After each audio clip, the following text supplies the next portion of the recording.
పోతన గారు గొప్ప శ్రీ విద్యోపాసకుడు అండి. ఆయనకి శ్రీ విద్యలో తెలియని రహస్యాలు లేవు. అందుకే యాదేవి సర్వభూతేషు శక్తి రూపేణ సంస్థిత అనేటటువంటి వాక్యాలను ఆయన ఎంత గొప్ప కందపద్యం కింద మార్చేశారో తెలుసా అండి. బలయుతులకు దుర్బలులకు బలమెవ్వడు నీకు నాకు బ్రహ్మాదులకు బలమెవ్వడు ప్రాణులకును బలమెవ్వండట్టి విభుడు బలమసురేంద్ర అన్నారు. ఆయన పుంస్వరూపం మీద పెట్టారు.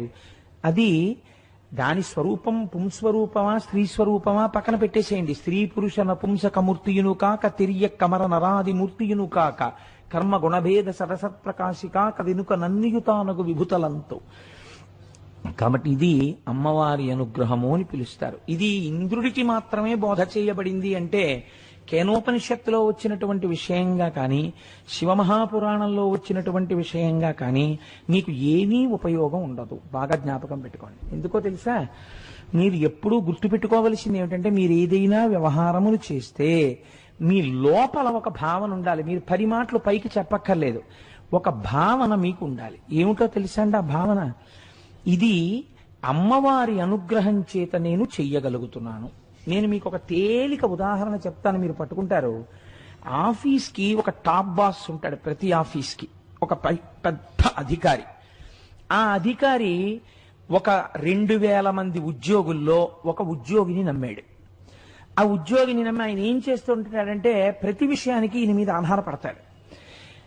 ఇప్పుడు అసలు ఈయన హాయిగా 10ంటికి ఆఫీస్కి వెళ్ళచ్చు, 5:30 అయ్యేటప్పటికి తిరిగి వచ్చేయచ్చు. కానీ ఈయన పరిస్థితి ఏమిటంటే అందరికన్నా ముందు తెల్లవారుజామున 5 గంటలకే ఈయన బయలుదేరిపోతుంటాడు. ఎందుకంటే ఆయన ఫోన్ చేస్తారు. ఫోన్ చేసి అబ్బాయి నువ్వు ఫలానా చోటుకి వెళ్ళి ఇవ్వాలి, ఒక్కసారి అక్కడ విషయం కనుక్కొని 10 అయ్యేటప్పటికి ఆఫీస్కి వచ్చి నాకు చెప్పాలంటారు. ఈయన అక్కడికి వెళ్ళారనుకోండి, అక్కడ వాళ్ళందరూ భయపడతారు. ఎందుకంటే ఈయన అధికారి కాడు, ఈయనకేం చర్య తీసుకునే అధికారం లేదు. కానీ ఈయన చూసి ఏది చెప్తున్నాడో దాన్ని బట్టే ఆ పై అధికారి యొక్క అనుగ్రహము కానీ ఆగ్రహము కానీ ఉంటాయి. కాబట్టి ఇప్పుడు ఆయనకి ఏమిటి ఉత్సాహం? ఈయనకి కొత్తగా జీతం ఏం పెరగదు. తెల్లవారుదామున 5 గంటల నుంచి రాత్రి 11 వరకు ఆఫీసులో ఉంటాడు. ఎందుకుంటాడు? ఒక్కటే కారణం, పై అధికారి యొక్క మన్నన నేను చూరగొన్నాను. పరమాచార్య స్వామి ఇదే చెప్పేవారు. మీరు పరమేశ్వరుణ్ణి ఒక్క అరగంట సేపు పూజ చేసుకుంటే నీ చేశాననకూడదు. పై అధికారి యొక్క మన్నన పొందాను నేను, ఇవాళ తెల్లవారికట్టే వెళ్ళి అక్కడ కనుక్కొచ్చి ఆయనకి చెప్పడం వల్ల ఎంత మంచి పని చేసావా, నువ్వు కరెక్ట్గా చెప్పావు, నీ వల్ల నేను రైట్ యాక్షన్ తీసుకోగలిగాను, లేకపోతే నాకు అదుపు తప్పు ఉండేది డిస్ట్రిక్ట్ అని పై ఆఫీసర్ అంటే it's a pat on his shoulder, పొంగిపోతాడంతే ఆయన. అలా మీరేమనుకోవాలంటే ఒక పూజ చేస్తే ఇది అమ్మవారి అనుగ్రహం. నాతో నా తల్లి ఇవాళ 1 గంట పూజ చేయించింది. ఎందరో 1 గంట పూజ చేయలేకపోయిన వాళ్ళు ఉన్నారు. నా అదృష్టం, నా తల్లి నాతో పూజ చేయిస్తోంది. నా తల్లి నాతో సమంత్రకమైన విభూతి ధారణ చేయిస్తోంది. నా తల్లి నాతో సంధ్యావందనం చేయిస్తోంది. నా తల్లి నాతో దేవాలయానికి దర్శనం చేయిస్తోంది. నా తల్లి నా చేత ఎన్నో విషయాలు చెప్పించింది. ఇవన్నీ ఎందుకు చెప్పిస్తోంది ఆవిడ? నన్ను ఉద్ధరించడానికి. నా యందు అమ్మ కృప ఉంది. అమ్మ కృప ఉండబట్టే నాకేం చేత కాకపోయినా అమ్మవారు నన్ను కూర్చోబెట్టి నాలోంచి పలికి నన్ను ధన్యుణ్ణి చేస్తోంది. ఇప్పుడు మీరు ఈ అనుగ్రహం పోగొట్టుకోవడానికి ఇష్టపడతారా? ఆఫీసర్ గారు అనుగ్రహం పొందాలనుకున్నవాడు ఆఫీసర్ గారు పిలిచి ఏమయ్యా ఇవాళ నువ్వు కొంచెం అక్కడికి వెళ్ళాలంటే నేను వెళ్ళనండి, నేను తిరగలేకపోతున్నాను, నేను వెళ్ళను అన్నాడు అనుకోండి. అయితే మానే ఏం చెప్పి ఇంకో ఆయన దగ్గరికి వెళ్ళి ఇంకొక ఆయన్ని పిలిచి ఆయనతో చేయించుకుంటాడు. ఆయనకి ఏం ఇబ్బంది లేదు, ఆయన పని జరగకపోతే ఆయన ఎవరిని పిలిస్తే వాడే ధన్యుడు, ఆయనతో చేయించుకుంటాడు. కానీ మీరు 4 రోజులు సీట్లో 10ంటికి వచ్చి మామూలుగా కూర్చుంటే మిగిలిన వాళ్ళందరూ ఏంటంటే ఈ మధ్య అసలు మిమ్మల్ని ఆఫీసర్ గారు ఏం పిలవట్లేదు, ఎక్కడికి పంపించట్లేదు, అయిపోయింది ఏంటి మీ చాప్టర్, ఇంకా పోయిందా, ఏమైనా డిఫరెన్సెస్ వచ్చాయా అని మొదలెడతారు. చూడండి మీరు ఇది ఈశ్వరానుగ్రహము కాదు నా ప్రజ్ఞ అన్నారనుకోండి, 3 రాయలు దంది కింగ్గా ఉన్నాడంటే ఇలాగే దూరం పెడతారు. కాబట్టి ఇది నేర్చుకోమని అమ్మవారు ఎంత గమ్మత్తుగా చెప్పిందో చూడండి. ఏం చెయ్యండి, చేస్తూ ఉండాలి. కానీ ఏది చెయ్యండి అంటే నా ఉద్దేశంలో అన్ని పనులు అని కాదు, వేదం అంగీకరించిన మంచి పనులు చేస్తూ నేను చేశానని అనకూడదు. అమ్మవారు చేయిస్తోంది. ఇది అమ్మవారి పూజ అంటే. అమ్మవారి పూజ అంటే మీరు లలితా సహస్రనామ స్తోత్రంతో పూజా మందిరంలో కూర్చుని కుంకుమార్చన చేసేసి బయటికి వచ్చి నేను కుంకుమార్చనతో రోజు లలితా సహస్రం చదువుతానండి అంటే పూజ తెలియదు. అయా ఏం చేస్తున్నారండి అని అడిగారు అనుకోండి, నా అదృష్టం అండి, అమ్మవారు ప్రతిరోజు లలితా సహస్రంతో నాతో కుంకుమార్చన చేయిస్తుంటుంది అన్నారనుకోండి, మీరు పూజ చేస్తున్నారు. అది అసలు శక్తి స్వరూపాన్ని పట్టుకోవడం అంటే. ఇది చెప్తోంది అమ్మవారు ఇంద్రుడికి. ఇంద్రుణ్ణి అడ్డు పెట్టి లోకానికంతటికీ ఆవిడ చెప్పింది కేనోపనిషత్తులో. ఇంద్రుణ్ణి అడ్డు పెట్టి లోకానికంతటికీ చెప్పింది శివమహాపురాణంలో. నువ్వు ఎంత అభ్యున్నతిలోనైనా ఉండు, కాదన్నాం, కానీ ఒక్క మాట మర్చిపోతుండకు, ఇది ఈశ్వరానుగ్రహం అంటుండు. శివ శివ ఇద్దరికీ తేడా ఏం లేదు, ఇది శివానుగ్రహం అండి అంటుండు. నువ్వు అంతా చేసేయి, ఇదంతా మా అమ్మ నాన్నగారు చేయించారని చెప్పి ఉమామహేశ్వర పరబ్రహ్మార్పణమస్తు అను, నాదేం లేదు ఇందులో అని వెళ్ళిపోతే చాలు. పొంగిపోతారు వాడు. నాది అని అనకు, వారిది అని లోపల భావన చేస్తుండు. నీ యంద కటాక్షం అలా వస్తూనే ఉంటుంది. మీరు చూడండి, మీకు లోకమంతా కనపడుతుంటుంది సూర్యకాంతిలో. ఇంత లోకమంతా కనపడడానికి హేతువులు రెండు. ఒకటి, సూర్యకాంతి చేత జగత్తు ప్రకాశించడం. ప్రకాశిస్తున్నటువంటి కాంతి యందు మీ కన్ను ఇలా తిప్పగానే మీ కంటి నుంచి బయలుదేరినటువంటి కాంతి కిరణం, అది సూర్యుడిదే. ఆ కాంతి కిరణము వెళ్ళి ఒక వస్తువు మీద పడి పరావర్తనము చెంది వెనక్కి వచ్చింది. వెనక్కి వస్తే ఎదురుగుండా ఉన్న వస్తువు రెటీనా మీద మీకు బింబం కింద పడింది కదండి. అప్పుడే కదా మీరు చూస్తున్నారు. ఇంత జగత్తు చూడడానికి సూర్యకాంతి హేతువు, ఇంత జగత్తు చూడడానికి ఈ కన్ను హేతువు. ఈ రెండు ఉన్నా కూడా మీరు ఇంత చిన్న ఈ వేలు తీసుకెళ్లి కంటి గుడ్డుకి ఇలా అడ్డం పెట్టండి, ఏమైంది? ఏమీ కనపడదు. ఇంత సూర్యరశ్మి, ఈశ్వరుడు మీకు ఇచ్చిన కన్ను, మీకు లోకం చూడ్డానికి ఇప్పుడు ఉపయోగపడతాయా? ఉపయోగపడవు. అంత సూర్యకాంతిని, ఇంత జగత్తుని, ఇంత ఆరోగ్యవంతమైన కంటిని ఎంత చిన్నది అడ్డుతోంది? ఈ వేలు ఇలా అడ్డం పెట్టాను అంతే, ఈ కన్ను కనపడదు. అలా అపారముగా వచ్చేటటువంటి భగవంతుని యొక్క కరుణ, పుచ్చుకోగలిగినటువంటి సమర్థమైన మనుష్య ఉపాధి, రెండిటికి మధ్యలో ఒకటి నిలబడుచున్నది. అది ఏ అహంకారము. నా అంతవాణ్ణి నేను, నా అంతవాణ్ణి నేనని ప్రతి దానికి నేను నేను నేను అంటూ ఉండడం. ఈ నేను నేను నేనన్న భావనే నిన్ను అంధుడను చేయుచున్నది. నీకు కనబడవలసిన వస్తువు కనపట్టలేదు. నువ్వు చీకటిలో బతుకుతూ నువ్వు అన్నీ చూస్తున్నానని భ్రమపడుతున్నావు. ఈ వేలు అడ్డం ఇలా తీస్తే చాలు, మళ్ళీ నీ దృష్టి నీకొచ్చింది. ఈ అహంకారమును పక్కన పెట్టి ఇది నువ్వు గుర్తించు. కన్నిచ్చినవాడు వాడు, కన్ను చూడడానికి అనుగ్రహించి కాంతినిచ్చినవాడు వాడు, చూసి ఆనందిస్తున్నవాడవు నువ్వు. ఈ ఆనందమునకు హేతువు వాడు, కాబట్టి నాదేముందని అంతా వాడు అని నువ్వు ఒక్క మాట అనగలిగితే అంతే చాలు. జీవితాంతము ఆ అహంకారాన్ని పక్కన పెట్టేటటువంటి అదృష్టము ఈశ్వరుడు వారికి కృప చేశాడు. వారు ఈశ్వరుడే అయి ఈ భూమి మీద నడయాడారు. కనుక మనం ఆ కోణంలో దాన్ని అర్థం చేసుకుని, ఆ కోణంలో దాన్ని మనం కానీ అమలులోకి తెచ్చుకోగలిగితే, ఎప్పుడెప్పుడు అహంకారం పొటమరించినప్పుడు మీరు కంగారు పడిపోక్కర్లేదు. ఇది నా ప్రజ్ఞ అని ఒక్కొక్కసారి లోపల నుంచి వస్తుంది. వెంటనే దాన్ని కరెక్ట్ చేసుకోవడానికి లోపల ఒక్క క్షమార్పణ చెప్పి, చూసావా అమ్మా ఎంతలో పడిపోయానో, అమ్మ నన్ను మన్నించు, నీదేనమ్మా ఈ ప్రజ్ఞ, చూసావా నీ బిడ్డని కదా, నన్ను మన్నించు తల్లి అని ఒక్క మాట లోపల అనుకుంటే చాలు, ఆవిడొక్క చిరునవ్వు నవ్వేస్తుంది. అలా క్రమక్రమంగా అది అలవాటులోకి రావడం మనుష్య జీవితానికి చాలా అవసరమైనటువంటి విషయం. ఇది పక్కన పెట్టి ఇది సాధనలోకి తెచ్చుకోకుండా మీరు కథలుగా ఎన్ని విషయాల్ని విన్నా దాని వలన మీరు ఉయ్యాల ఎక్కి కాశీ పెడదాం అనుకున్నట్టే. ఉయ్యాల ఎక్కి 3 రోజులు ఊగినా ఎక్కడ ఉంటారు? ఎక్కడెక్కారో అక్కడే ఉంటారు. అది సాధనలోకి రానంతసేపు ఏదైనా అంతేనండి. భగవత్ సంబంధమైన విషయము సాధనలోకి రాకపోవడాన్ని శాస్త్రం దేంతో పోల్చిందో తెలుసా అండి? పరిశేచనము చేయబడి విసర్జింపబడిన భోజనము అని చెప్పింది. వాడు ఎటువంటి వాడని నువ్వు చెప్పాలో తెలుసా? వాడు భోజనం పెట్టగానే వాడు పరిశేచనం చేస్తాడు, అంటే నీటిని తిప్పి మంత్రం చెప్తాడు. వాడు తినడు, లేచి వెళ్ళిపోతాడు. పరిశేచనం చేసి భోజనం దగ్గర నుంచి లేచి తినకుండా వెళ్ళిపోయినటువంటి వాడు ఎంత పాపాత్ముడో, ఎంత పద్ధతి తెలియని వాడో తెలుసుకుని ఆచరణ ఎందు పెట్టని వాడు అటువంటి వాడే. కాబట్టి వాడు రాక్షసుడగుచున్నాడు. తెలుసుకున్నది ఆచరణాత్మకము అయి తీరవలే. కాబట్టి ఇది అవడానికి మీకు అమ్మవారి అనుగ్రహం కావాలి. అందుకని జగదంబ యొక్క పూజ ఎవ్వరికైనా తప్పదు. అమ్మని ఆరాధించవలసినదే. అమ్మని అనేక రూపాలలో ఆవిడే అనుగ్రహిస్తూ ఉంటుంది. నిన్నటి రోజున చూడండి, గౌరీ పూజ చేయకుండా ఉంటే, గౌరీ పూజ సరిగ్గా చెయ్యకపోతే మీ ప్రారంధం ఏదో మీరు అనుభవిస్తారంతే.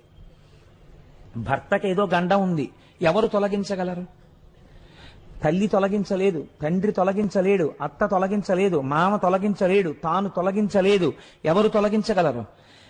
మంగళసూత్రములో తల్లి సర్వమంగళాదేవత ఉంది.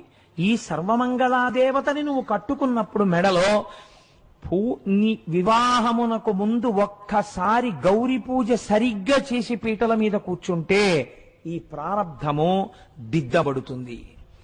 అమ్మవారి అనుగ్రహం కలిగితే అవతల స్త్రీకి పసుపు కుంకాలు ఉంచడం అమ్మవారికి పెద్ద లెక్క అండి, పెద్ద విశేషం ఏం కాదు. ఆవిడ ఇచ్చేస్తుంది అంతే పసుపు కుంకాలు. ఎటు తిరిగి మీకు ఆ పూనిక ఉండాలి. పూనిక లేని పని పరిశేచనము చేసి విడిచిపెట్టబడిన భోజనము. మాకు అన్నీ తెలుసండి, గౌరీ పూజ చెయ్యాలని తెలుసు, కానీ ఇంపార్టెన్స్ అంతా ఎవరికంటే వీడియోగ్రాఫర్కి, కెమెరామ్యాన్కి. ఇంక ఎందుకు ఆ గౌరీ పూజ? ఎవరిని ఉద్ధరించడానికి అది కాదు. నిజంగా నీ కూతురు అభ్యున్నతి గురించి నువ్వు కోరుకున్న వాడివైతే నువ్వు వీడియో తీయించుకోవద్దని నేను అంటలేదు. గౌరీ పూజ సశాస్త్రీయంగా జరిగేటట్టుగా ఉచ్చారణ తెలిసి, పదబంధం తెలిసి, తప్పులు చదవకుండా ఉండే వాళ్ళని కూర్చోపెట్టి లలితా సహస్రనామ స్తోత్ర పారాయణం జరుగుతుండగా అమ్మా మనసారా గౌరీదేవిని పూజించు అని చెప్పి నీ కూతురుతో పూజ చేయించి అంతా అయిపోయిన తర్వాత నువ్వు అలాగే కూర్చుని ఒక్కసారి కెమెరాకు పోజులు ఇచ్చినారు అంటారు చూసారా, అలా కాసేపు వీడియో తీయించుకో, ప్రమాదం ఏం లేదు. కానీ నువ్వు పూజకి వాళ్ళ తప్పని నేను అన్ను, ఎందుకంటే వాళ్ళ ప్రొఫెషన్ అది, వాళ్ళు అలా తీస్తే ఒప్పుకోరు కదా మీరు. అందుకని వాళ్ళు ఏమంటారు, ఇటు చూడండి అంటారు. ఇటు చూడండి అంటే నువ్వు గౌరీదేవిని చూడడం మానేసి యాంత్రికంగా ఇలా వేస్తే, ఇలా ఫోటోలు తీయించుకుంటే, ఇలా వీడియోలు తీయించుకుంటే అది వచ్చిన పెద్దలకి నువ్వు తీసుకెళ్లి ఇదిగోనండి మా ఇంట్లో గౌరీ పూజని చూపిస్తే నీ ఇంటి సంస్కారం బయటికి వచ్చిందేమో కానీ నీ కూతురును ఉద్ధరించుకునే ప్రయత్నం నువ్వు చేయలేదు. నువ్వు ఖర్చు పెట్టిన లక్షలు బూడిదలో పోసిన పన్నీరు. అందుకని నిజంగా చెయ్యాలంటే ఆచరణాత్మకమై ఉండాలి విద్య. కాబట్టి ఆచరణ యందు పెట్టవలే. ఇదే ఉమానుగ్రహము అని పిలుస్తుంది శాస్త్రం. అటువంటి అనుగ్రహం మనకి అమ్మవారి యొక్క అనుగ్రహంగా కలగాలి అని మనం తల్లిని ప్రార్థన చేద్దాం. ఇవాల్టి రోజున కృష్ణపక్షంలో వచ్చినటువంటి విధియ, ఇది దాటితే తదియ కదండి. శాస్త్రం ఏమంటుందంటే శుక్లపక్షంలో వచ్చేటటువంటి విధియ కాని తదియ నాటి చంద్రరేఖ ఆకాశంలో ఎలా ఉంటుందో ఆ చంద్రరేఖయే పార్వతీ పరమేశ్వరుల యొక్క కిరీటము మీద ఉండేటటువంటి చంద్రరేఖ. ఎప్పుడైనా అసలు వాళ్ళిద్దరి కిరీటాల మీద ఎలాంటి చంద్రరేఖ ఉంటుందో చూడాలి అని అనుకుంటే శుక్లపక్షంలో ఆకాశం వంక చూడాలి. చూస్తే అక్కడ కనపడే చంద్రరేఖ ఎలా ఉంటుందో అదే చంద్రరేఖ పార్వతీ పరమేశ్వరుల కిరీటం మీద ఉంటుంది. పైగా అలా దర్శనం చేయడం చాలా మంచిది కూడా. అలా మీరు భావన చేసి ఒక్కసారి ఆకాశంలో కిరీటం వంక చూస్తే మీకు తెలియకుండానే ఎన్నో అభ్యున్నతులు కలుగుతాయి.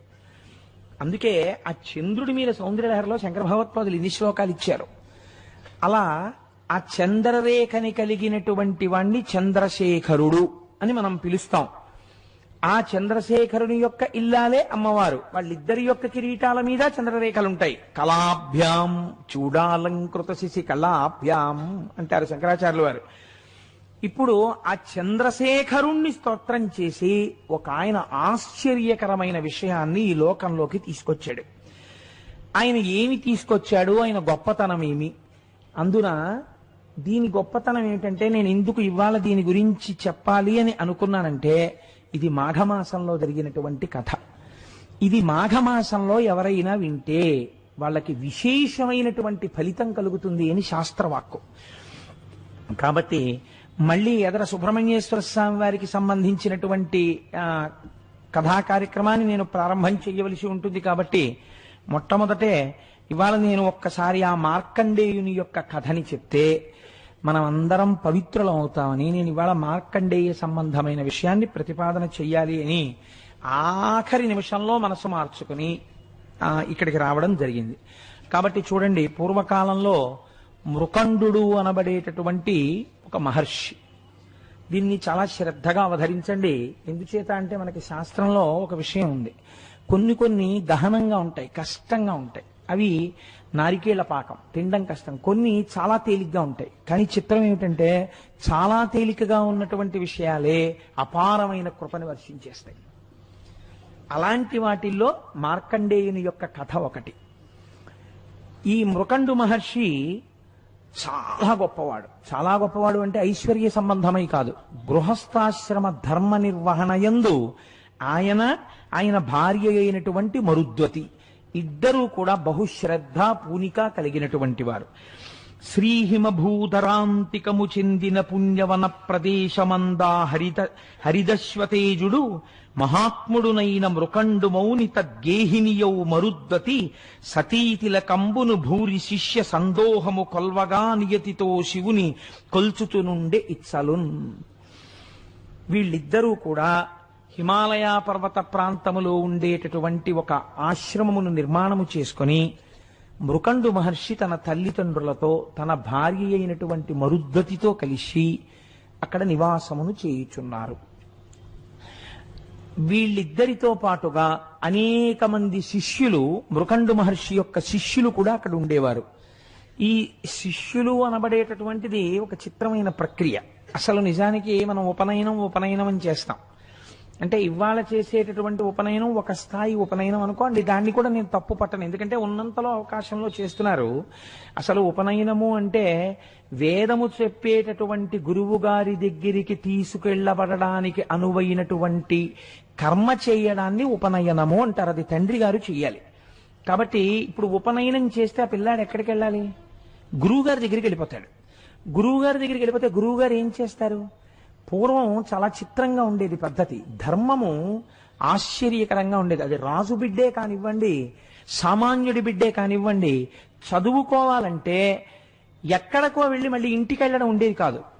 గురువు గారి దగ్గరికి వెళ్ళిపోవాలి. ఈ గురుపత్ని ఏం చేస్తుంది? ఆవిడే వీళ్ళందరికీ తల్లి, ఆయన తండ్రి. కాబట్టి ఇప్పుడు వయస్సుతో నిమిత్తం ఉండేది కాదు. గురుపత్ని గురువుకిని వాళ్ళు గౌరవింపబడేవారు. ఇప్పుడు వాళ్ళిద్దరూ ఏం చేస్తారు అంటే ప్రతిరోజు ఈ పిల్లలకు ఆయన పాఠాలు నేర్పుతారు. నేర్పిన తర్వాత ఈ పిల్లలందరూ భిక్షాన్నం తీసుకురావడానికి పెడతారు. భిక్షాన్నం తీసుకొచ్చి అక్కడ పెడతారు. గురువు గారు అందులో కొంత భాగాన్ని తీసి శిష్యులకిచ్చి తినమనిస్తారు. శిష్యులు ఆ భిక్షాన్నంతో బతుకుతారు. ఈయన పాఠం నేర్పుతూ ఉంటారు. లోకమునందు అనుభవాన్ని గణిస్తారు. గురువు గారు నేను చెప్పేదంతా మీకు చెప్పేశాను నాయన, తన విద్య ఎంతో మోహం లేకుండా నేర్పేస్తాడు. అంతా నేర్పేసిన తర్వాత గురువుకి ఇప్పుడు ఏదో ఒక బహుమతిని ఇవ్వాలి. ఇది ఎవరు ఇవ్వాలి? శిష్యుడి దగ్గర ఏముందని ఇస్తాడు అంటే, పూర్వం శాస్త్రం అంది, ఈ బాధ్యత ప్రభుత్వానిది, రాజుది. ఆ శిష్యుడు ఏమివ్వాలో దాన్ని రాజుగారు ఇచ్చేవారు శిష్యుడికి. ఆ శిష్యుడు పట్టుకెళ్ళి గురువు గారికి ఇచ్చేవాడు. ఒక్కొక్కసారి అలా గురువులు ఐశ్వర్యవంతులై ఉండేవారు. ఒక్కొక్క గురువు ఈ చేత్తో పుచ్చుకుని మళ్ళీ ఈ చేత్తో దానం చేసేసేవాడు. ఎప్పుడూ వాళ్ళంతే ఆ శిష్యులకు అలా బోధ చేస్తూ తరించిపోతూ ఉండేవారు. అందుకని గృహస్థాశ్రమంలో ఉండి వచ్చిన వాళ్ళని ఆదరిస్తూ ఉండడం, తను నేర్చుకుంటూ ఉండడం, తను నేర్చుకున్న దాన్ని ఏ స్వార్థ ప్రయోజనమును ఆశించక అందరికీ పంచిపెడుతూ ఉండడం, అది తరించేటటువంటి మార్గం. కనుక ఇప్పుడు ఆయన ఎలా జీవించాడు? శ్రీహిమభూధరాంతికము చెందిన పుణ్యవన ప్రదేశమందా హరిదశ్వతేజుడు, ఆ మహానుభావుడైనటువంటి ఆ మృకండు మహర్షి మరుద్వతి అనబడేటటువంటి తన భార్యతో శిష్యులతో కలిసి నైష్టికమైనటువంటి ఇటువంటి జీవితాన్ని గడుపుతున్నాడు. కంటికి రెప్పబోలె తన కన్న కుమారుల ఎట్లు శిష్యులందంట అతండు సాకుచు సతమ్మును అర్ధుల గోకులమ్ములన్ కుంటువడంగనీకడు కూరిమి బ్రోచుచు ఎల్లవారికిన్ పంటవలెంత నర్చెడు విభాసుర భూసుర రజమౌళియై. కన్న తల్లి కన్న తండ్రి బిడ్డల్ని ఎలా సాకుతారో అలా తమ శిష్యుల యొక్క యోగక్షేమములను వహిస్తూ మహానుభావుడై ఆవులనన్నింటినీ కూడా కొన్నింటిని చేరదీసి ఆ ఆవులను కాపాడుతూ ఆ ఆవు పాలతో నిరంతరము శివార్చన చేస్తూ భూసుర రాజమౌళి అయి ఇక్కడే ఉన్నటువంటి దేవతల ప్రభువా అన్నట్టుగా ఇంతమంది కామితములను తీరుస్తూ ఆయన ఈ లోకమునందు ప్రకాశించుచున్నాడు. ఇలా ప్రకాశించి ఆయన జీవితాన్ని గడుపుతుంటే ఆ మరుద్వతి ఏం చేస్తోంది? ఆవిడ గృహిణి కనుక ఆవిడ 3 బాధ్యతలను నిర్వర్తించింది అన్నారు. ఆ మరుద్వతియును అత్తమామలకు ప్రీతి అయి సేవ చేయుచు పిన్మిటికి సతతమ్ము ప్రియమునరించుచు తనదు శిష్యజనుల తల్లి వలెన్ కాచు సంబరమున. ఇది చంపేస్తున్నారు మీరు మీ శిష్యులు అనలేదు. సంబరమున ఎంతో సంతోషంతో అత్తమామలకి సేవ చేసింది, తన భర్తని సేవించింది, శిష్యులను ఒక తల్లిలా కాపాడింది. కాబట్టి ఇద్దరూ కూడా చక్కగా గృహస్థాశ్రమంలో వాళ్ళు నిర్వహించవలసినటువంటి ధర్మం ఏది ఉన్నదో ఆ ధర్మాన్ని నిర్వహిస్తున్నారు. ఆ ముని దంపతుల్ సతతమావని యందు గృహస్థ ధర్మమున్ బ్రేముడి నిర్వహింపుచును పెంపెసగంగ వసించిరేలకో ఆ మహనీయమూర్తులకు అక్కట సంతతి లేకయుండే వారేమియు చింతసేయకయ ఈశ్వరు కొల్చుచునుండి రిమ్మునన్. వాళ్ళిద్దరూ గృహస్థాశ్రమంలో తమ జీవితాన్ని పండించుకుని అందరికీ కామధేనువై కల్పవృక్షమై తమ జీవితాన్ని నడుపుతున్నా వారికి బిడ్డలు కలగలేదు. బిడ్డలు కలగలేదు కనుక వాళ్ళు శివార్చన మానలేదు. మనకి ఏది ఇవ్వాలో ఏది ఇవ్వకూడదో ఈశ్వరుడికి తెలుసు. కాబట్టి ఎప్పుడు ఇవ్వాలో ఈశ్వరుడికి తెలుసు. ఈశ్వరుడు ఇస్తాడని అదే పూనికతో వాళ్ళు శివార్చన చేయుచున్నారు. ఇలా ఉండగా ఒకానొక రోజున ఒక ఆశ్చర్యకరమైనటువంటి సంఘటన జరిగింది. ఒకనాడమ్ముని బంగరంపు మలయందె పొందు పైతామహ ప్రకటారామము చేరి బ్రహ్మసభ చేరన్వోవ ద్వారంబునందకలంకుండగు ఆ మృకండుముని అపత్యం బగ్గ దవ్వారికుల్ రకమౌనా విభవంబు లేదని మునీంద్ర శ్రేష్ఠుడవ్వారితో. ఆయన ఒకానొక నాడు పూర్వం వాళ్ళ యొక్క తపశ్శక్తి అటువంటిది. చతుర్ముఖ బ్రహ్మగారి యొక్క అంతఃపురం ఉండేటటువంటి ప్రదేశానికి వెళ్ళి బ్రహ్మగారి సభలోకి ప్రవేశించడం కోసమని మిగిలినటువంటి ఋషులతో పాటుగా లోపలికి వెడుతున్నాడు. వెడుతుంటే అక్కడ ఉండేటటువంటి ద్వారపాలకులు అడ్డు పెట్టారు. మీరు లోపలికి వెళ్ళకూడదు అన్నారు. ఆయన ఆశ్చర్యపోయాడు. ఏమి నేను ఎందుకు వెళ్ళకూడదు అన్నాడు. అపత్యం వడ్గా అన్నారు వాళ్ళు. నీకు సంతానము లేదు, సంతానము లేనటువంటి కారణము ఉన్న సందర్భంలో నీకు బ్రహ్మసభా ప్రవేశార్హత లేదు. ఎందుకని? ఇక్కడ మీరు ఒక ప్రశ్న అడగచ్చు, ఎందుకంటే అంత గట్టిగా పట్టుకోవడం అని. అంటే శాస్త్రవాక్కు మీకు నేను చెప్తాను, వాళ్ళు కావాలని అవమానించడం వాళ్ళ ఉద్దేశ్యం కాదు. పితృరుణం తీరదు. తాను కూడా ఒక కొడుకుని కనకపోతే పితృరుణం తీరదు. కాబట్టి సంతానమును కని తీరాలి. పైగా వివాహం ఎవరైనా చేసుకోకపోతే వాళ్ళ తల్లిదండ్రులు పొందే అదృష్టం ఏమిటో తెలుసా అండి? బ్రహ్మచర్యంలోనే ఉండిపోయాడు అనుకోండి, పోనీ ఏదో చిట్ట చివరి తురియాశ్రమంలోకి వెళ్లకుండా ఇటు గృహస్థు కాడు, ఇటు బ్రహ్మచారి, ఇటు ఆ వివాహం చేసుకోకుండా అలా ఉండిపోతే ఇలాంటి బిడ్డన్ని కన్నారు కాబట్టి వాళ్ళ తల్లిదండ్రులందరినీ తిరగేసి చెట్లకు కట్టేస్తారు. మీరు దేవి భాగవతంలో దీనికి సంబంధించి ఒక కథ ఉన్నది. అందుకే నేను పెళ్లి చేసుకోను అని అనరాదు, పెళ్లి చేసుకొని తీరాలి. ఇవాళ కలియుగం కదా, నాకు చాలా మూఢులైన వాళ్ళు కొంతమంది కనబడుతుంటారు. మేము పెళ్లి చేసుకోండి అంటుంటారు. నాకు ఈ మధ్య ఆయన అమెరికా నుంచి ఫోన్ చేశాడు. నేను భగవత్ సంబంధమైన విషయాలు చాలా చదివానండి, విన్నాను, నేను పెళ్లి చేసుకోవద్దు అనుకుంటున్నాను, ఇలాగే ఉండిపోదాం అనుకుంటున్నాను, ఎందుకు ఈ లంపటం అని. నీకు సంకటం, పెళ్లి చేసుకో అని చెప్పాను. నువ్వు పెళ్లి చేసుకో, నీ కర్మ, పెళ్లి చేసుకోకపోతే పాడైపోతావు. శాస్త్రం అలా అంగీకరించలేదు. చక్కగా పెళ్లి చేసుకో, నువ్వేమీ పాడైపో పెళ్లి చేసుకుంటే. ఎలా శాస్త్రాన్ని పట్టుకోవాలో అలా పట్టుకున్నవాడు పెళ్ళై తరించిపోతాడు తప్ప పాడైపోయేది ఏమీ ఉండదు. కాబట్టి వివాహం చేసుకుని పితృరుణం తీర్చుకో అని చెప్పాను. కాబట్టి ఇప్పుడు పితృరుణం తీరలేదు, ఇది దోషం. అందుకని అపత్యం వడ్గా, కాబట్టి నువ్వు బ్రహ్మసభలో ప్రవేశించడానికి వీల్లేదు, రుణం ఉండిపోయింది. కాబట్టి మీరు మరోలా భావించకండి, మీరు గొప్ప ఋషి, సాత్విక స్వభావము కలిగిన వారు, మీకు ఇందులో ఉన్న ధర్మ సూక్ష్మము మీకు తెలుసు. మా నోటితో అనిపించకండి, మీ మనస్సు ఖేద పెట్టకూడదు. కాబట్టి మీరు బ్రహ్మసభలో ప్రవేశించరాదు, దయచేసి మీరు తిరిగి వెళ్ళిపోండి అన్నారు.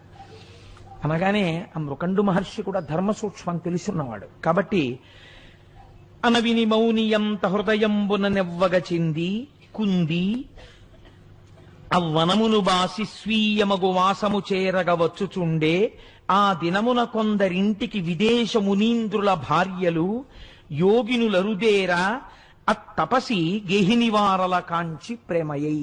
నిజమే, నాకు పితృరుణం తీరలేదు, నాకు అపత్య దోషం ఉంది అని మృకండు మహర్షి కొంచెం మనస్సులో బాధపడుతూ, అయ్యో నన్ను ఎందుకు ఈశ్వరుడు పితృరుణం నుంచి విముక్తుణ్ణి చెయ్యలేదు అని బెంగ పెట్టుకుని తిరిగి వచ్చేస్తున్నాడు. అదే సమయంలో వేరొక ప్రదేశంలో ఉండేటటువంటి మహర్షుల యొక్క భార్యలు ఇక్కడ ప్రదేశంలో ఉండేటటువంటి తపోవనాల్ని దర్శించడం కోసమని వచ్చారు. వచ్చి వాళ్ళు ఈ మరుద్వతిని చూశారు, మృకండు మహర్షి యొక్క భార్యని. వారు ఋషుల యొక్క భార్యలే. వాళ్ళు ఈవిడ్ని చూసి చాలా సంతసించి ఆవిడ ఇంట్లోకి వెళ్ళి, అమ్మ మాకు చాలా దూర ప్రాంతం నుంచి వచ్చాం, ఇక్కడ ఉన్న ప్రదేశాలన్నీ చూడ్డానికి, మాకు నువ్వు కొద్దిగా దేవతార్చనమునకు అవకాశం ఇయ్యగలవా? దేవతార్చనం అంటే భోజనం పెట్టడం కలిపి. కాబట్టి నువ్వు మాకు భోజనం పెట్టవలేను. అయ్యో, మీ వంటి అతిథులు వచ్చినప్పుడు భోజనం పెట్టడానికే కదా గృహస్థాశ్రమంలో ఉన్నది, కాబట్టి మీరందరూ తప్పకుండా రండి, నాకు ఎంతో సంతోషం అని వాళ్ళందరినీ పిలిచి పంచభక్ష పరమాన్నాలతో చక్కటి భోజనం తయారు చేసి వాళ్ళకి పీటలు వేసి లేత అరిటాకులేసి అరిటాకులు నీళ్లతో తుడిచి కూర్చోపెట్టి వాళ్ళందరికీ వడ్డన చేసి, అమ్మా మీకు పరిశేచనానికి నీళ్లు వడ్డిస్తాను, కాబట్టి మీరందరూ భోజనాన్ని స్వీకరించండి అంది. అంటే వాళ్ళన్నారు, వారలుగని నీ బిడ్డల చేరబిలువుము, ఇట శిశులు చేరిన మేమున్ వారల బోసేయుదమిట ధీరమతి అనిన ఆమె దిగులు కొని అని.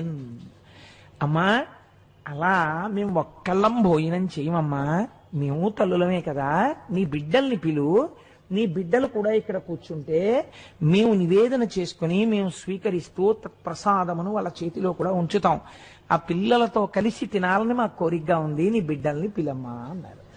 అంటే ఆ మరుద్వతంది, నోములు నోచలేదు కొరనోముల దానను తల్లులారా, నన్నోముడి కిట్టులేనియును నోదనముల్ తగనరగించుడి, శ్రీ మహితుల్ దయానిధులు చల్వగు మీదు సమాగమంబికన్నామది వేట్ప తీర్పుడు ప్రణామములివ్యమునత్తు నర్మిలిన్. అమ్మా నేను తక్కువ నోములు నోచానమ్మా, నా నోములు ఫలించలేదు, నా కడుపు పండలేదమ్మా, నాకు బిడ్డలు లేరు, మీ వంటి తపస్వినులు ఇవాళ మా ఇంటికి వచ్చి అన్నం తిన్నటువంటి పుణ్యం చేత నా కడుపు పండుతుందనుకుంటున్నాను, కాబట్టి ఇంత కష్టపడి ఈ వంట చేశాను, మీరు స్వీకరించండి అని.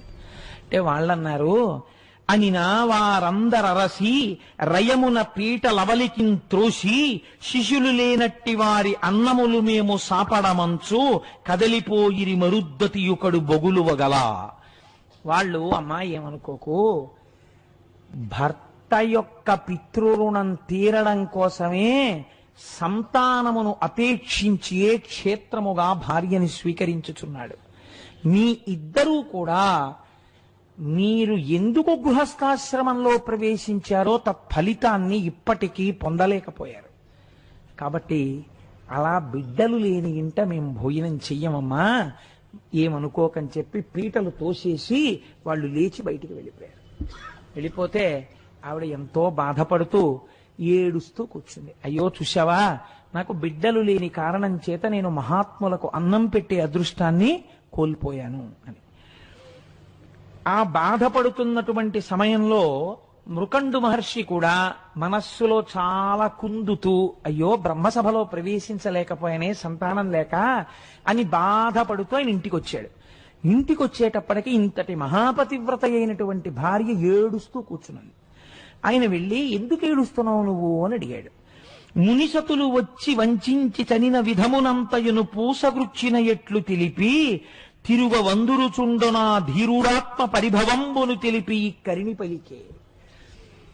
వాళ్ళు ఆ ఋషికాంతలు రావడం, వాళ్ళకి అన్నం పెట్టడం, పిల్లలు లేని ఇంట మేము తినమమ్మా అని పీటలు తోసి వాళ్ళు వెళ్ళిపోవడం ఈవిడ చెప్తే ఆయన కన్నుల కూడా నీరు కారింది. అయ్యయ్యో మరుద్వతి, ఏకకారణమునకు ఇద్దరము అవమానములకు గురయ్యాం. అక్కడ నాకు బ్రహ్మసభాప్రవేశం జరగలేదు, ఇక్కడ నీకు ఋషిపత్నులకు ఆతిథ్యం ఇవ్వలేకపోయావు, గృహస్థాశ్రమమే పాడవుతోంది మన ఇద్దరిది బిడ్డలు లేక.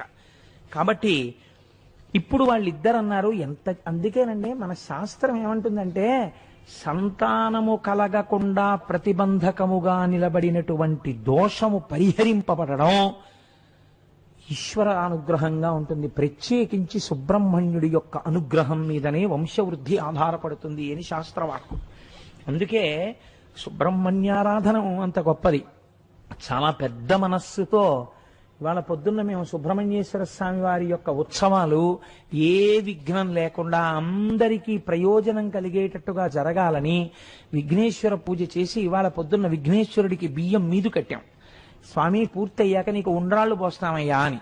అంటే మా గోపాలకృష్ణ గారు అన్నారు, కడుపు పండని వాళ్ళు ఎంత బాధపడతారో మనకి తెలుసు కదా కోటేశ్వరరావు గారు, వాళ్ళ కోసం పైన షామియానా వేయించి ఆర్జితం వాళ్ళందరూ అక్కడ కూర్చుని చేస్తుంటే ఆలయంలో అయ్యప్ప స్వామి వారి ప్రధాన అర్చకుడైనటువంటి బ్రహ్మచారి అయిన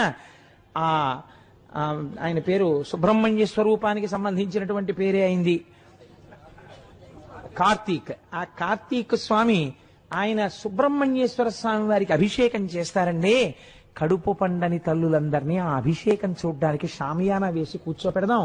వచ్చే సంవత్సరం వాళ్ళు పిల్లలతో కలిసి కావిళ్ళెత్తాలని కోరుకుందాం కోటేశ్వరారు.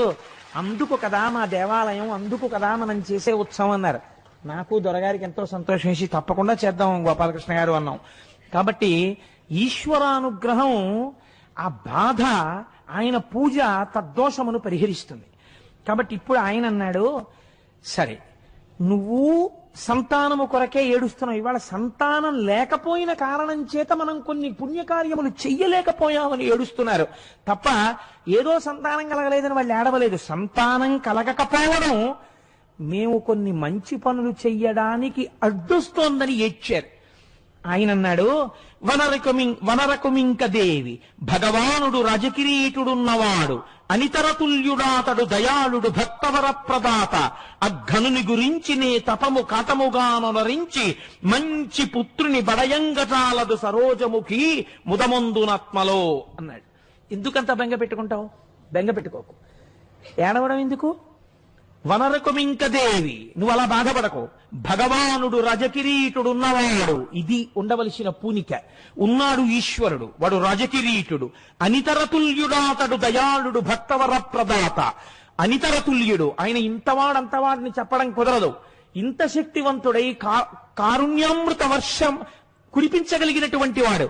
కాబట్టి అఘనుని గురించి నే తపము కాటముగానొనరించి మంచి పుత్రుని బడయంగదాలదు సరోజముఖి ముదమందునాత్మలో. నేను ఆ పరమశివుడి గురించి తపస్సు చేస్తాను, మంచి కొడుకుని కంటాను. మామూలుగా అయితే కొడుకు పుడతాడు, కానీ వాడు పేరే తెస్తాడో పాడే తెస్తాడో ఈశ్వరుడికి తెలియాలి. నీకు ఆ బెంగ లేదు. నేను మంచి కొడుకుని కంటాం మనం, నువ్వు బెంగ పెట్టుకోకు, నేను తపస్సుకు పెడుతున్నాను అన్నాడు. అని ఆయన తపస్సు చేసుకోవడం కోసమని బయలుదేరి ఒక మారేడు వనమునందు శివలింగమును ప్రతిష్ఠించి ఆ శివలింగాన్ని రోజు అర్చన చేస్తూ తపస్సు చేస్తున్నాడు. కడగి ఫలమూల దళముల క్రమముగను విసర్జనము చేసి మారుతాశనమెగొనుచు రేయు బవలను ఏకాగ్ర రీతి శంభుదారణనొక కంటద విలియ పండుదనరే. ఆయన రోజు రోజుకి భోజనాన్ని పరిత్యజిస్తూ, కొన్నాళ్లు నీళ్లు తాగుతూ, కొన్నాళ్లు ఆకులు తింటూ, కొన్నాళ్లు గాలి మాత్రమే పీలుస్తూ ఘోరమైనటువంటి తపస్సు చేస్తున్నాడు. సతి గుణవతి అయిన మరుద్దతి తన పెనిమిటి నరయుచు తాను ఉమా సంయుతిని పశుపతిని మానక సతతము ముదిత గొలుచుచునుండే సముచిత భక్తిన్. ఆవిడేం చేస్తోంది? తపస్సు చేస్తున్నటువంటి భర్త గారికి కావలసినవన్నీ అందిస్తూ, తపస్సు చేసుకుంటున్న భర్త గారి యొక్క క్షేమమును విచారణ చేస్తూ తాను కూడా ఖాళీ సమయంలో పరమేశ్వరారాధనమును చేస్తోంది. ఆ పశుపతిని ఆరాధన చేస్తోంది. ఇలా ఆరాధన చేస్తున్నారు. ఇద్దరు దంపతుల యొక్క పూనిక ఏమిటంటే ఆ ఈశ్వరానుగ్రహము చేత మనకి బిడ్డలు కలిగి తీరుతారు. వీళ్ళిద్దరిక్కడ తపస్సు చేస్తూనే ఉన్నారు, శంకరుడు ప్రత్యక్షం అవ్వలేదు. నారద మహర్షి కైలాసానికి వెళ్ళారు. వెళ్లి కైలాసంలో శంకరుణ్ణి చూసి కనికరమారయన్ వలదే గదిలి భక్తుల సకరాదే నీ మనము దయామయం బిటుల మాన్పడనేలకో తండ్రి ఇంకనైనను మునియుగ్మమున్ తలపు నమ్మికతో నిన్ను కొల్చుచున్న వారి నిశము లెమ్ము రమ్ము రయమాదటగావగ వారలం విభూ. తండ్రి, నిన్ను నమ్మి ఆ దంపతులు ఇద్దరు అంత తపస్సు చేస్తున్నారయ్యా. ఇలా పిలిస్తే పలికేవాడివి, కొంగు బంగారం అని పేరే. అంత తపస్సు చేసేంత వరకు ఎందుకయ్యా ఇలా భీష్మించు కూర్చున్నావు? ఏమిటయ్యా వాళ్ళు చేసిన పాపం? నీ పేరుకే ఇవాళ అపకీర్తి వస్తోంది. ఇలా పిలిస్తే పలికేవాడని నీకు పేరు. తల్లిదండ్రులు లోకమునకు జగత పితరవ్ వందే పార్వతీ పరమేశ్వరవ్ అని పేరు. నీ దయ ఏమైపోయిందయ్యా? వాళ్ళంతా పరితపించాలా? వాళ్ళు ఏమడిగారయ్యా? నిన్ను కొడుకుని అడిగారు, ఆ మాత్రం నువ్వు ఇవ్వలేవా? రా బయలుదేరి అన్నాడు. అనేటప్పటికీ వెంటనే ముందుట కదిలినది ఎవరో తెలుసా అండి? ఆయన్ని శివుణ్ణి చెయ్యాలి, అమ్మ అనుగ్రహం కదలాలి ముందు. అమ్మవారందిట ఒక్కసారి ఇలా చూసి, అనిన త్రిలోకమాత తన యాత్మపు పుల్ల వడంగ ఇట్లనెను వినుముని నే ప్రతిక్షణము వేడుచునుంటిని మహాత్ము అందనుడు జనించునట్లు వరదానము వారికి చేయుమంచు జాగును ఒనరించుచుండే మది గొంకుచునుంటిని నేను ఇట్టులను. అయ్యయ్యో నారదా, నేను రోజు ఈ మహాత్ముడికి చెప్తూనే ఉన్నా. ఇది ఒక చిత్రమైన మాట అండి. సాధారణంగా భార్య అంత పెద్ద మాట వేసేసి గౌరవించేసిందంటే హఠాత్తుగా ఆయన ఏదో పొరపాటు చేశారని గుర్తు. అదేంటి, ఇంట్లో గుమ్మడికాయ కుళ్ళిపోతుంది, కాసిన సీమ పచ్చిమిరపకాయలు పట్టరండి, ఏదో ఆ పండు మిరపళ్ళు పట్టరండి, ఒడియాలు పెడతానని చెప్పి ఇప్పటికి వారం రోజులు ఆ దిక్కుమాలిన గుమ్మడికాయ కుళ్ళిపోయేటట్టే ఉంది. మహాత్మా, ఇవాళైనా తీసుకొస్తారా పండు మిరపకాయలు అందనుకోండి భార్య. పండు మిరపకాయలు తేవడానికి మహాత్మా అని పిలవక్కర్లేదు. వారం రోజులు చెప్పినా తానివాడా అని అన్యాపదేశం. కాబట్టి ఎంత సహజంగా పడిందో చూడండి అందులో. కాబట్టి ఆవిడంది, ఈ మహాత్ము నేను ప్రతిరోజు చెప్తున్నాను, మహాత్మా వెడదాం రండి అని. లేస్తేగా రండి ఇప్పటికైనా వెడదాం, వెళ్ళి వాళ్ళకి పిల్లల్ని ఇద్దాం అంది.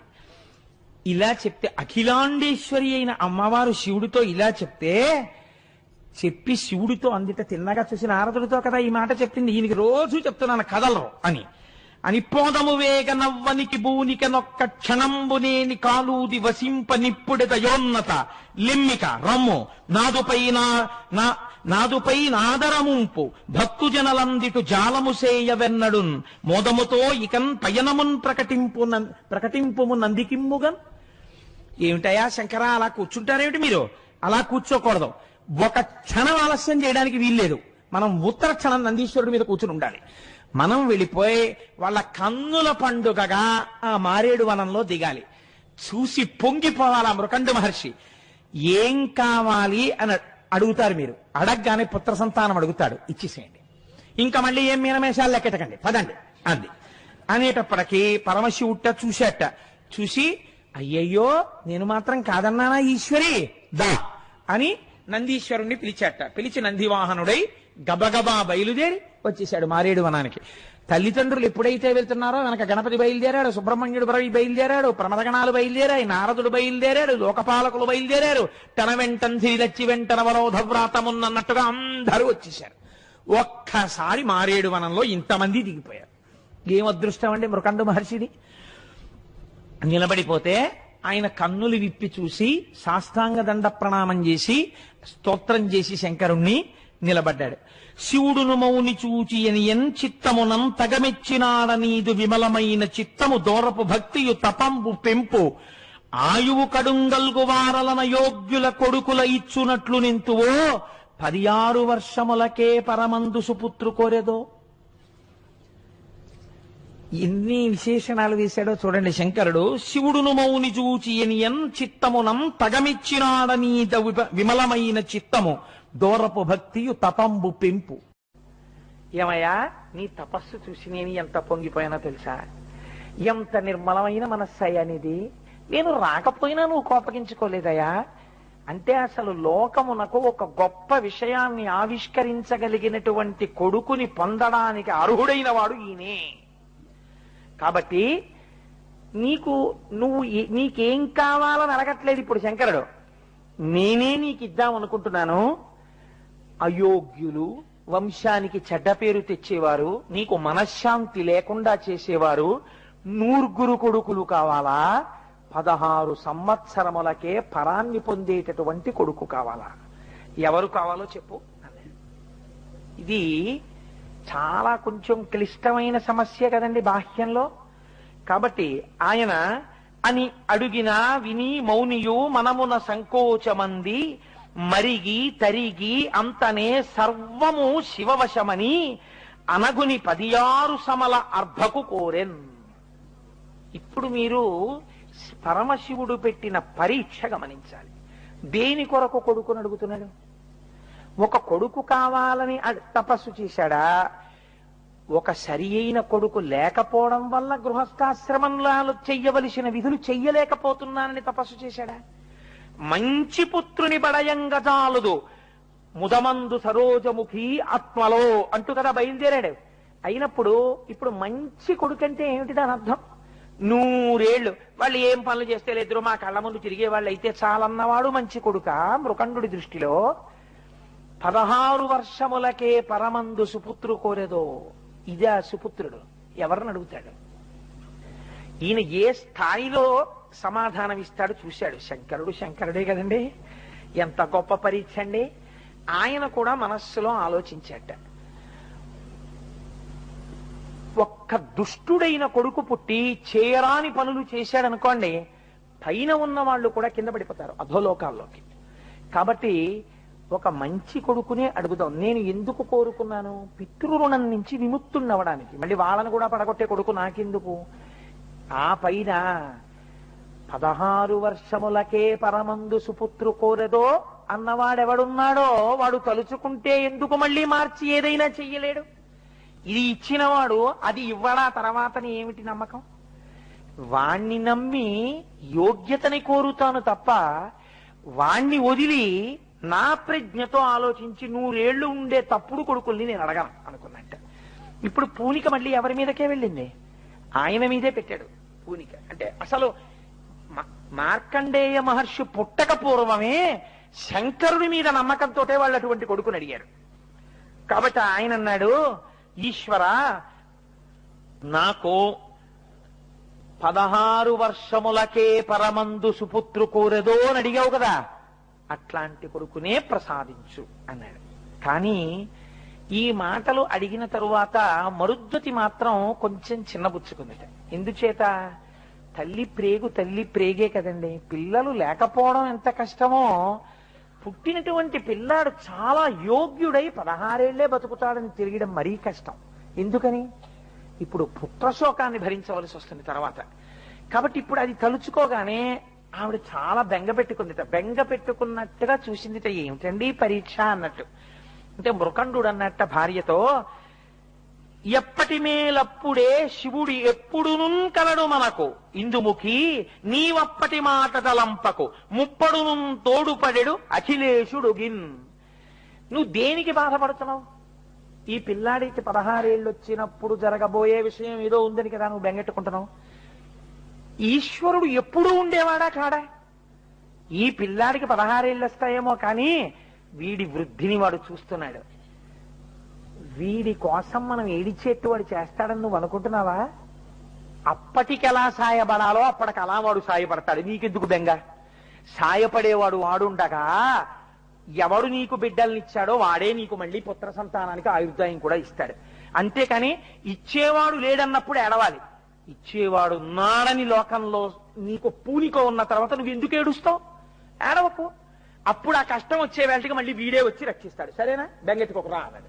అబ్బో ఈ మాట ఏదో చాలా బాగుందండో. ఇది అండి పూనికంటే, ఇది భక్తి అంటే. చూసారా? ఇది గుండెలలో ఉన్నప్పుడు రక్షింపబడి తీరుతారంతే. కాబట్టి ఇప్పుడు ఏమైంది? ఇద్దరు ఇంటికి వెళ్ళిపోయారు. ఎంతో సంతోషంగా ఉన్నారు. భార్యతో ఒక మాట అన్నాడు, పలువురు కుమారకులు కుల పాంసనులు జనించి దీర్ఘాయువు నొందిన మంచిదగునే కులము సత్పుత్రుడొక్కడు కలిగనేని ఎల నభబంట్లు సన్నుతి నెగడు జగతి. చూడు, మనకి 9 పుత్రులు పనికి మాలిన వాళ్ళు పుట్టే కన్నా ఆకాశమంతెత్తు ఎదిగిపోయేటట్టుగా మనని కాపాడగలిగిన వాడు, పేరు తేగలిగినటువంటి వాడు ఒక్క కొడుకు పుట్టినా చాలు. కాబట్టి నువ్వు బెంగ పెట్టుకోకు అని చెప్పి ఇద్దరూ సంతోషంగా ఇంటికి వెళ్ళిపోయారు. వెళ్ళిపోయిన తర్వాత వాళ్ళకి ఒక మంచి శుభ నక్షత్రంలో ఒక బిడ్డడు జన్మించాడు. పిన్నిధిని బడసిన ఎట్టి పేదలట్లు ఆ మృకండును తత్సతి అనవరతము ముద్దు కొమరిని గాంచుచు హద్దులేని అరుసమున ఓలలాడిరి అన్ని మరచి. కొన్నాళ్ళకి వాళ్ళకొక చిన్న బిడ్డడు పుట్టాడు. వాడు పెద్దవాడు అవుతున్నాడు, పాకుతున్నాడు, బుడిబిడి అడుగులు వేస్తున్నాడు, అమ్మా అంటున్నాడు, నాన్న అంటున్నాడు. వాళ్ళిద్దరూ పొంగిపోయారు. పిన్నిధిని బడసిన పేదలట్లు. బాగా పేదవాడికి ₹1,00,00,000 లాటరీ తగిలితే ఇంకా జీవితాంతం ఎంత సంతోషిస్తాడో వాళ్ళు అలా సంతోషిస్తున్నారు.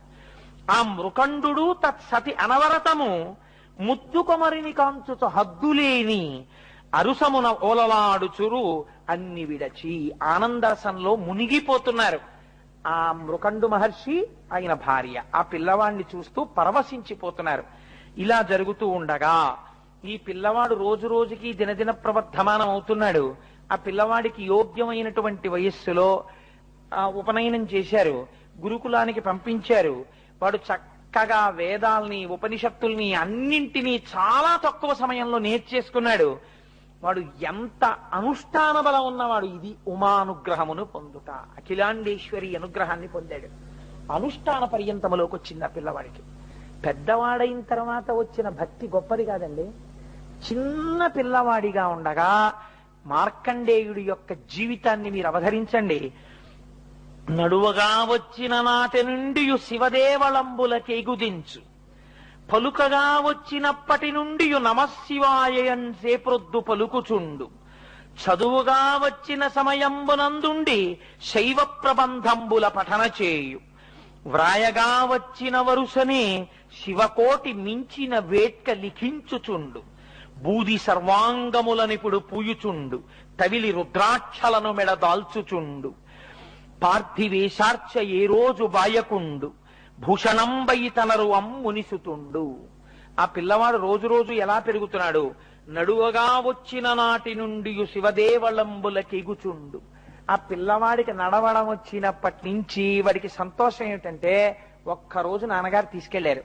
వాడు ఆ బుడిబుడి అడుగులు వేసుకుంటూ శివాలయంలోకి వెళ్ళి ఆ శివుడికి దండం పెడుతుండేవాడు. ఎగిరెగిరి శివుడి యొక్క ఆ కొమ్ముల్లోంచి శివలింగ దర్శనం చేసి పొంగిపోతుండేవాడు. పలుకగా వచ్చినప్పటి నుండి నమశివాయన్సే ప్రొద్దు పలుకుచుండు. వాడికి మాట్లాడడం వచ్చినప్పటి నుంచి ఎప్పుడు నమశివాయ నమశివాయ నమశివాయ అంటూ ఉండేవాడు.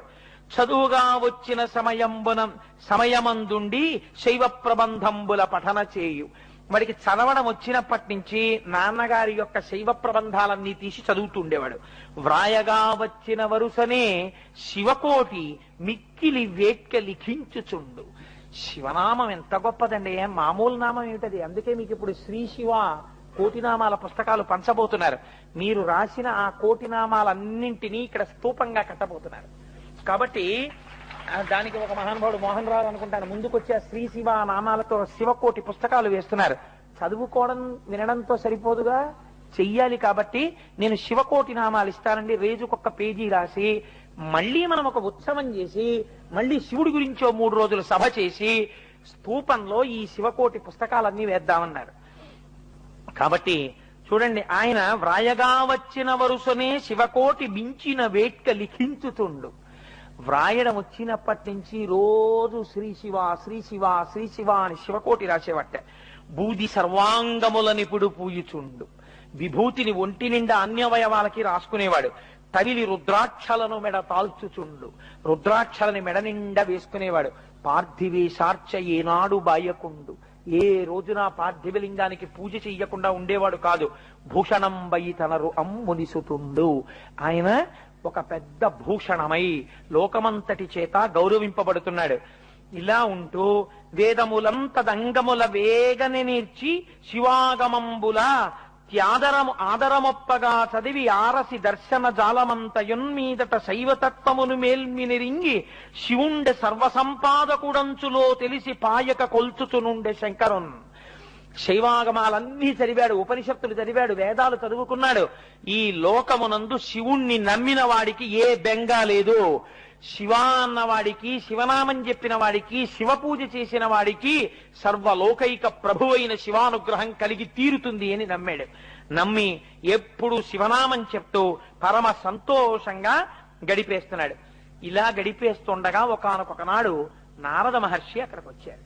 నారద మహర్షి వచ్చి ఆ మృకండు మహర్షి యొక్క భార్యని చూశారు. నారద మహర్షి వచ్చారు, ఆయనకి అర్ఘ్యపాద్యాదులను సమర్పించారు. ఎంతో పొంగిపోయారు.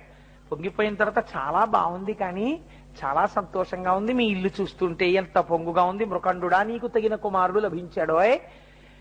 కానీ ఒక్క విషయం మీకు జ్ఞాపకంలో ఉందా? ఈ పిల్లవాడికి 15వ సంవత్సరం వెళ్ళిపోయి 16వ సంవత్సరం వచ్చేసింది. 16వ సంవత్సరం కూడా కొద్ది రోజులలో పూర్తి అయిపోబోతోంది. 16వ సంవత్సరం పూర్తయిపోయిన పుట్టినరోజు నాడే ఉపద్రవం కూడా వచ్చేస్తుంది.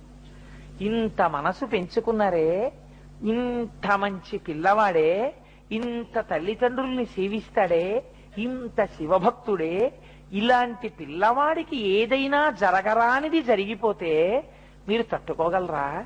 ఈ పిల్లవాడి ఆయుర్దాయం అయిపోతోంది కదా అని నారదుడు ఈ మాట చెప్పగానే మొట్టమొదట భూమి మీద పడిపోయి ఆవు దూడ కనపడకపోతే అంబారావం చేస్తూ పరిగెత్తినట్టు పిల్లాన్ని తలుచుకుని మార్కండేయ మార్కండేయ అని పిలుస్తూ ఆడుకుంటున్న పిల్లాడి దగ్గరికి పరిగెత్తి నేల మీద పడి పొర్లుతూ గుండెలు బాదుకుని మరుద్వతి ఏడుస్తోంది.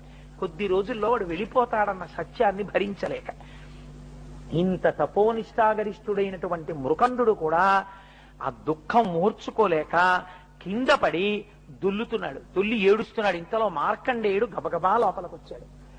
16 సంవత్సరముల పిల్లవాడు. ఆయన అన్నాడు, ఎందుకు ఏడుస్తున్నారు మీరు అని అడిగాడు.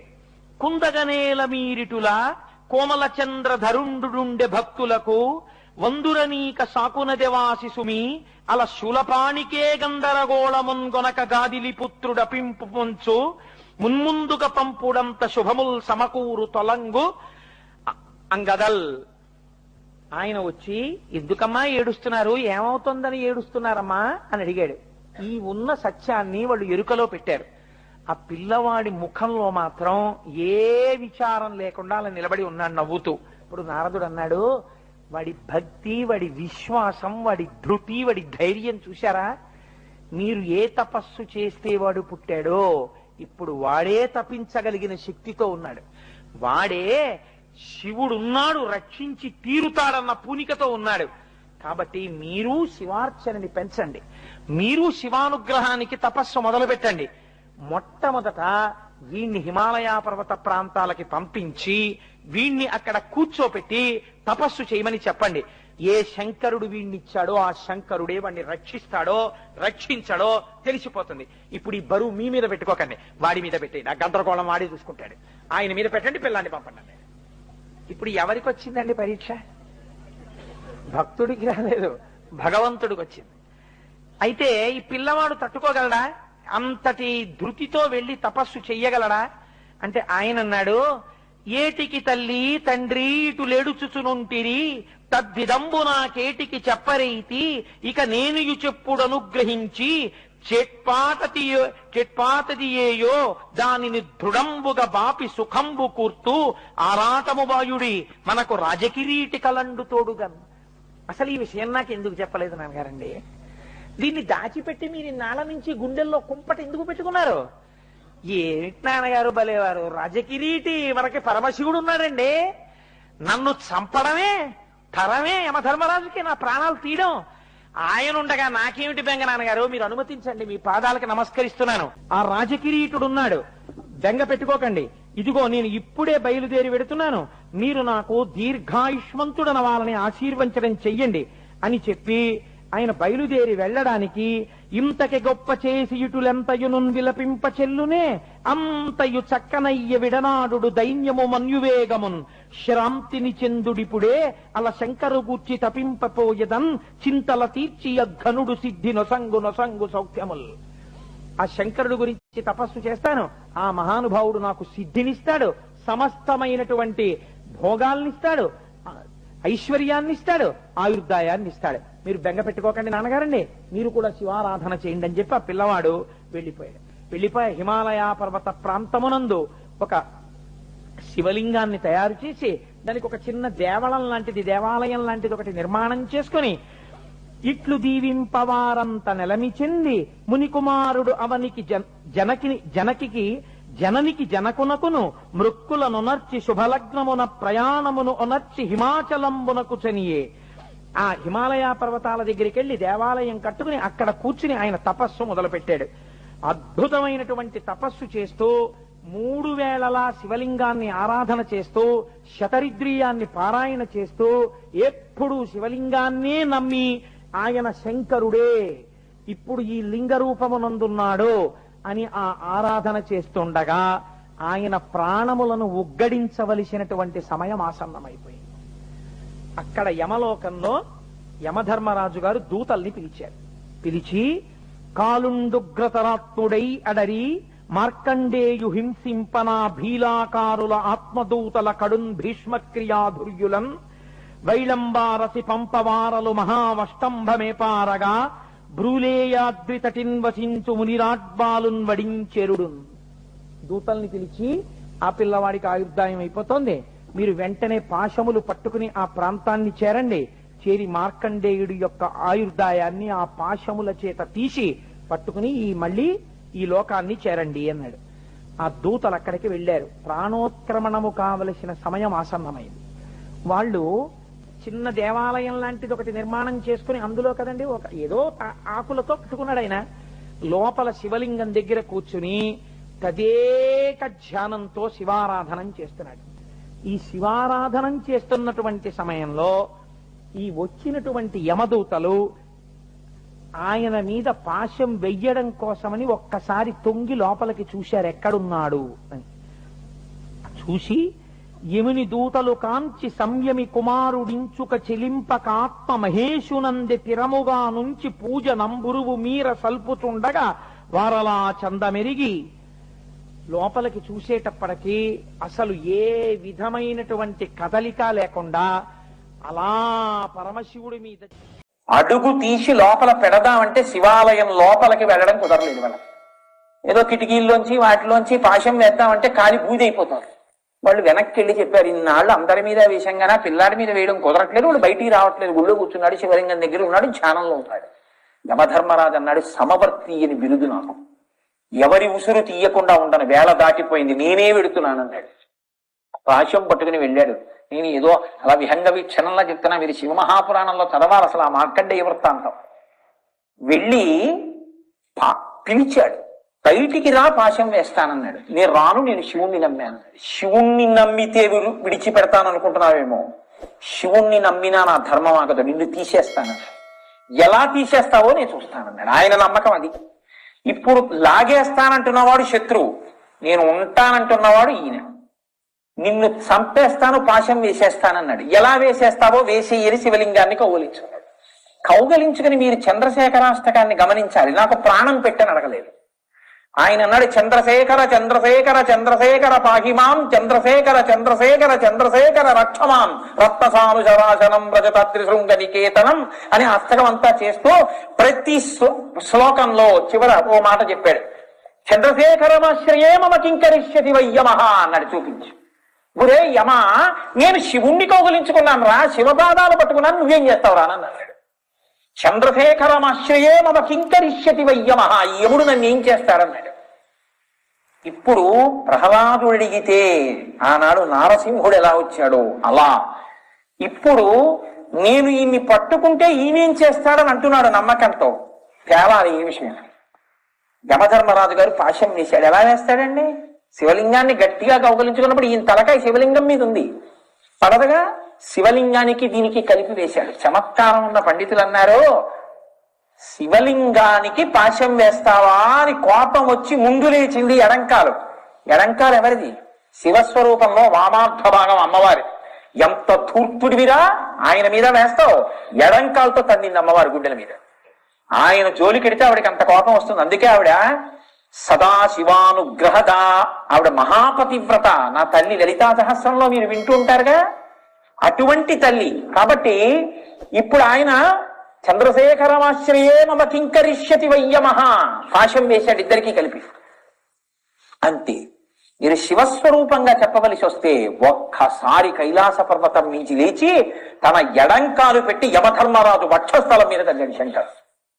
యముడు మరణించాడు. అది ఆశ్చర్యం.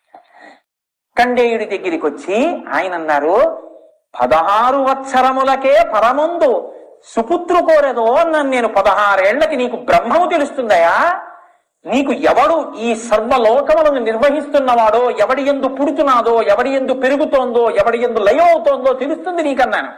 అది ఆయనకి అర్థం కాలేదు. అందుకు చంపేశాను యమధర్మరాజుని. ఇప్పుడు దేవతలందరూ వచ్చి ప్రార్థన చేశారు, తెలియక పొరపాటు చేశాడు. కానీ జీవులు లయం అవ్వాలిగా, మరి యమధర్మరాజు ఉండాలిగా. ఈశ్వరా బతికించండి అని అడిగారు. వెంటనే మళ్ళీ కరుణా దృష్టితో చూశాడు. యమధర్మరాజు లేకి బ్రతికాడు. బ్రతికి మార్కండేయుణ్ణి కౌగలించుకున్నాడు. నాయనా నీ వల్ల శివదర్శనమైందిరా నాకు అన్నాడు.